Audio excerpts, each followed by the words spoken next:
the Bitcoin Classic. This interview is brought to you by Tej Hanley. Yes, uncomplicated skincare for men.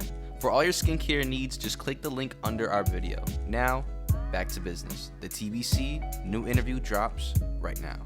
Guys, I'm here with Steven Samuels. For those that don't know him as a professional D1 hooper, you probably know him for his own training as well, and impact training. And then if you don't, he's the man behind probably the biggest pro-am out in New England right now in the Impact Pro-am. So Steven, thank you for taking the time with us. We're definitely sitting down to talk about the Bitcoin Classic. Thank you, man. I'm really appreciative right now just to be sitting down and talking about some basketball during this time in COVID. You know what I mean? It's kind of like spoken of right now, but we making it happen. So I'm definitely happy to be on board. Listen, it feels good. You hit it on the nail. It feels good to be back when we can actually be in attendance. There's going to be a live stream, of course, for the tournament, but we're actually going to have fans in there. So Team Impact, you're the co-founder of Team Impact. We have teams from Springfield, of course, the birthplace. We got a team out in Keene. How do CT hoopers match up versus really any Massachusetts, Rhode Island, any New England hoop group? Because I feel like Connecticut got its own vibe in itself. Yeah. Connecticut got its own vibe.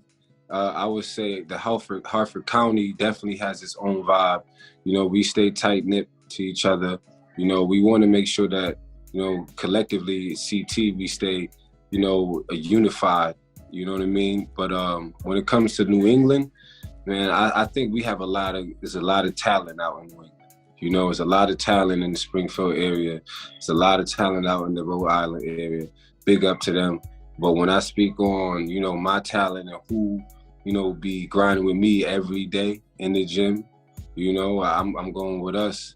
And we got some special talent I want to bring out and show y'all that we, while we won the 10K last year, beat a couple of really good teams for representing New Jersey, Boston, New York as well. So, I got some good talent for y'all coming out.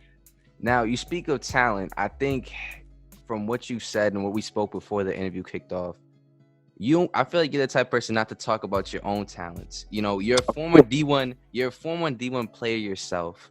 You had an appearance in the national tournament as a sophomore, am I correct? Absolutely. Now, Absolutely. Here's my question for you, Steve. You see a lot of people in the pro-am, right? Playing after their college years. How important is it for these athletes playing, continuing that passion, trying to go, maybe not necessarily pro, but staying in the motion of competing night by night? How important is that for an athlete? You were one of them, so I definitely want your perspective on it.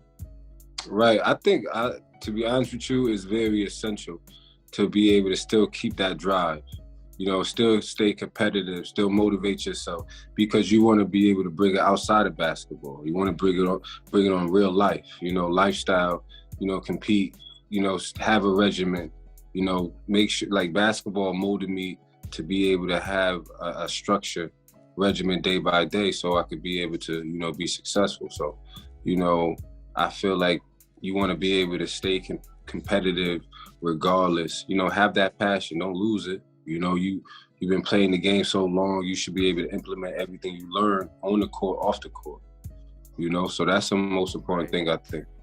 Now, you talk about playing in tournaments, for huge prize of $10,000. The Bitcoin Classic kind of has a different spin on it, and where the prize is in cryptocurrency. But I need you to talk to the people that are going to be watching the live stream or in attendance. Can you explain how competitive this is going to be? Because this is going to be a pro-AM-esque in terms of competition, in terms of prize money or cryptocurrency, I should say. How competitive is this going to get? Like, what's to expect between the refs, between the crowd, the players? Please, because it's going to be my first time in attendance at an event like this. What can I prepare for? I just want to say, for us, we're going to bring some entertainment, like usual. If y'all haven't noticed, I want y'all to check out Impact the League when we start back up. But yeah, we're going to bring some entertainment. I got some guys that some high flyers, and I know we're going to compete. So I know the Springfield team got some guys that compete too.